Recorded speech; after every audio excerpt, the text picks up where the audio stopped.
කතානායක පුටුව හරි මැද තිබෙනවා. හැබැයි ඔබතුමා දකුණට බර වාඩි වෙලා ඉන්නේ. දැනු සාකච්ඡා කිරීමේ අවම සදාචාරයක් ඔබතුමා ආරක්ෂා කරගත යුතු තිබුණා කියලා මම විශ්වාස කරනවා. I wish to inform this House that my ruling relating to a question under Standing Order 27.2 of the Parliament received from Honorable G.G. Ponnambalam, Member of Parliament as the leader of the recognized political party, AITC. It has been brought to my notice that, and also it is self-explanatory in the paragraph 3 of the question intended to be raised by him as a matter which is under adjudication by a court of law. Under these circumstances, I wish to inform this House that I am not in a position to allow this matter to be raised by him on the floor of this House today in terms of the provisions stipulated in the Standing Order 36F of the Parliament. I also wish to bring to the notice of the House that only one of the leaders of recognized political parties, including the leader of the opposition in Parliament, will be allowed to raise any question relating to a matter of urgent public importance as per Standing Order 27.2 of the Parliament and at the conclusion of parliamentary questions or any sitting day of Parliament. Thank you. Yes, please. ඔබතුමා දැන් ලබා දෙන ලද නියෝගය පිළිබඳව අපේ එකඟතාවයක් නේ. ඒ කියන්නේ මේ පාර්ලිමේන්තුවේ අපි දීර්ඝ කාලයක් ඉඳලා තිබෙනවා.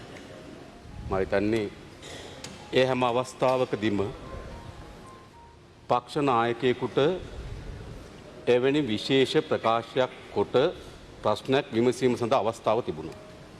ඒක මම හිතන්නේ ගරු අග්‍රාමාත්‍යතුමා පිළිගන්නවා.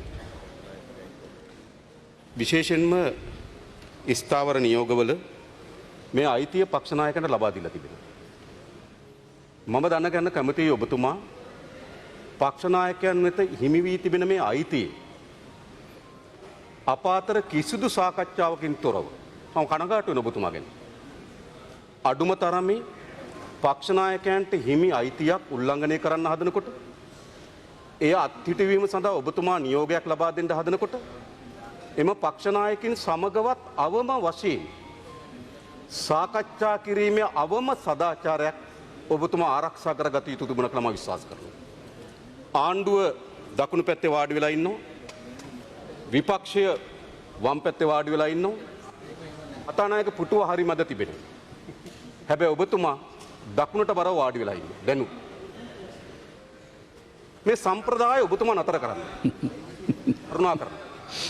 පක්ෂ නායකයෙකුට 27(2) යටතේ ප්‍රශ්නයක් විමසීමට තිබෙන අවස්ථාව පැහැර ගන්න එපා. ඔබතුමා හොඳින් තේරුම් ගන්න. දැන් මේ පාර්ලිමේන්තුව රැස් වෙලා දැන් සැලකිතු කාලයක් වෙනවා.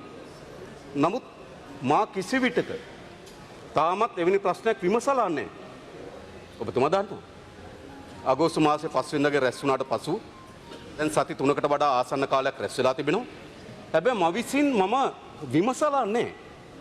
හැබැයි විමසලා නැති එකෙන් හැංගෙන්නේ නැහැ මට අයිතිය නැමැති බව. මා විමසන මම නොවිමසන එකයි මගේ අයිතියයි දෙකක්. එනිසා ඔබතුමා පක්ෂ නායකයෙක් හැටියට පක්ෂ නායකයන්ට පැවරී තිබෙන අයිතිය අවම වශයෙන් පක්ෂ නායකයන් එක්ක සාකච්ඡාවකින් තොරව ඒ පිළිබඳ යම් එකඟතාවකින් තොරව තනි අත්නොමතික යම් ඒකාධිපති ස්වභාවයකින් මෙම නියෝගය ලබා දීම පිළිබඳව මම කනගාටු වෙනවා. කනගාටු වෙනවා විතරක් නෙවෙයි ස්ථාවර නියෝගවල මේ අපට පැවරී තිබෙන බලය ස්ථාවර නියෝගවල අපිට ලබා දී පිටන අයිතිය ඔබතුමා ඔය පුටුවේ වාඩි වී උල්ලංඝනය කරන්න එපා කියන ඉල්ලීම තමයි මා කරන්නේ. මා නැවතත් කියන්නේ කතානායක පුටුව දෙපැත්තේ මැද තිබ්බට ඔබතුමා දකුණු පැත්තට බරව වාඩි වී සිටින බව තමයි මේ නියෝග වලින් පෙන්වු කරන්නේ. ඒ නිසා මම නැවත කියන්නේ මේ පක්ෂ නායකයට හිමි වී තිබෙන මේ අයිතිය උල්ලංඝනය කිරීම සඳහා තමුන්වහන්සේ විසින් මේ ලබා දෙන නියෝගය යලි නතර කරන ලෙසත් හෙට දිනේ රැස් වෙන පක්ෂ නායක රැස්වීමේදී විධිමත් ලෙස සාකච්ඡා කිරීමෙන් පසුව අපි එකඟතාවයකට එමු. හරි. හැබැයි ඔබතුමා එවැනි කිසිදු සාකච්ඡාවකින් තොරව මෙවැනි නියෝගයක් මේ පාර්ලිමේන්තුව ඉදිරිපත් කිරීම පිළිබඳව ඔබතුමාට මගේ කනගාටුව ප්‍රකාශ කරන්න කැමතියි. Life Traveler රීඩර්ස් ඩයිජස්ට් වර්ගයේ YouTube නාලිකාව